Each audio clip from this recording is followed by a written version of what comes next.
Mais le rouge à lèvres pour parler des pauvres, c'est pas un peu limite? En même temps, j'aurais porter une cravate pour parler aux ouvriers.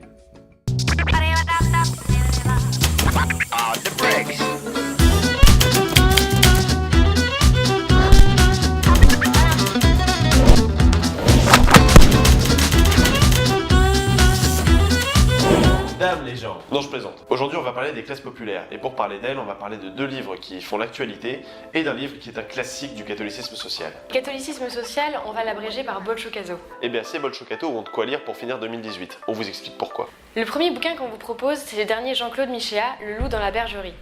L'auteur y explore les liens entre marché et droit, entre libéralisme économique et discours des droits de l'homme. Le libéralisme économique, le libéralisme culturel, tout ça, pour lui, c'est la même chose. Et Michéa n'est pas le seul à le penser. Le loup fait référence au loup de Wall Street dans la bergerie socialiste, mais aussi à la célèbre phrase de Thomas Hobbes « L'homme est un loup pour l'homme ». Et c'est sur ce postulat que s'est fondée l'idéologie libérale au lendemain des guerres de religion. À partir de cette époque, les philosophes, manifestement pris d'une grosse vague de pessimisme, commencent à considérer l'homme comme un individu isolé. Pour ces penseurs, il n'est guère possible de s'accorder sur une définition du bien commun. D'où l'idée d'un État axiologiquement neutre, régi uniquement par le marché et les droits individuels. 3 conséquences. Le triomphe de la loi du plus fort, l'extension à l'infini des droits individuels et donc la guerre de tous contre tous.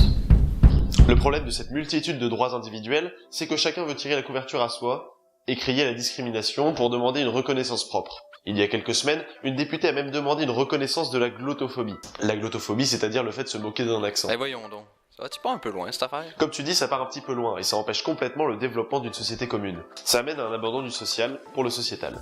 Le social, c'est la lutte contre la misère, contre la pauvreté, contre les inégalités, et le sociétal, c'est la lutte contre les discriminations des minorités, contre le racisme, etc.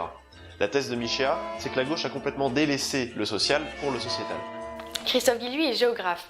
Vous le connaissez probablement, il a introduit l'expression France périphérique. Cette France qui a été reléguée de l'urbain au périurbain.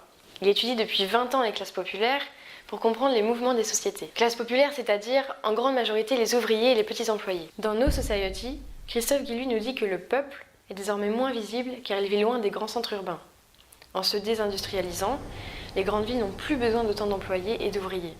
Et face à la flambée des prix de l'immobilier, les catégories populaires cherchent des logements en dehors des grandes agglomérations. Et donc aujourd'hui, elles ne vivent plus là où se crée la richesse.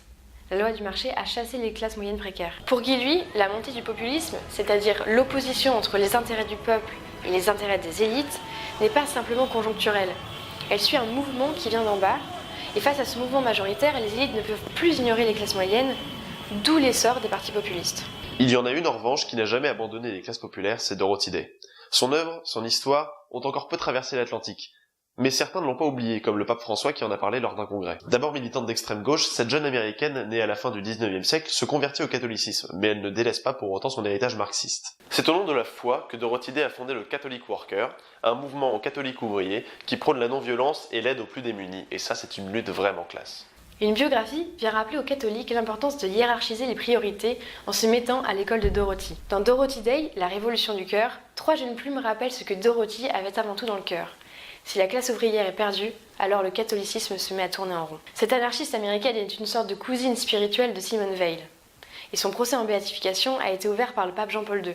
Pour elle, être catholique, c'est s'engager auprès de ceux qui souffrent. On n'a qu'à refonder le club Dorothy.